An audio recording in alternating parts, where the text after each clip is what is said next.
This circuit shows the experimental arrangements to produce photoelectric effect. In this evacuated glass chamber contains cathode and anode.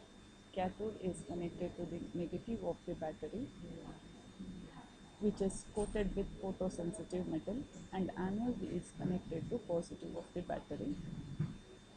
When the light incidents on the cathode, electrons emits from the metal surface and reaches anode.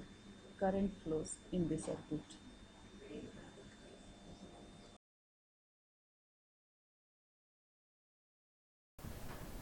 Hello, good afternoon everybody.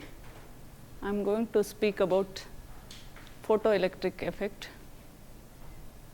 Photoelectric effect is the process where emission of electron takes place from the metal surface when suitable light incidents on the metal surface.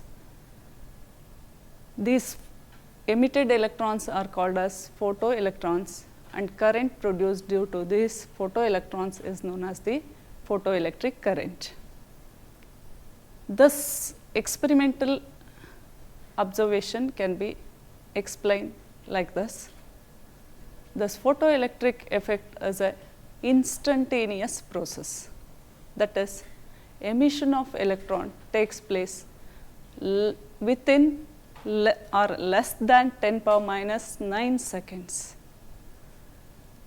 And in order to emit electrons from the metal surface, minimum frequency light is required, below which there is no emission of electrons from the metal surface, and thus minimum frequency of light required to emit electron from the metal surface is known as the threshold frequency.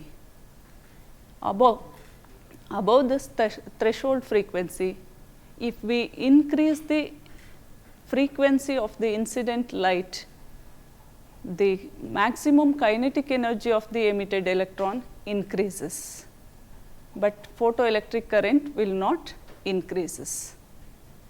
Above threshold frequency, if we increase the intensity of incident light, the photoelectric current increases. That is, number of photoelectrons emitted from the metal surface is directly proportional to the intensity of the incident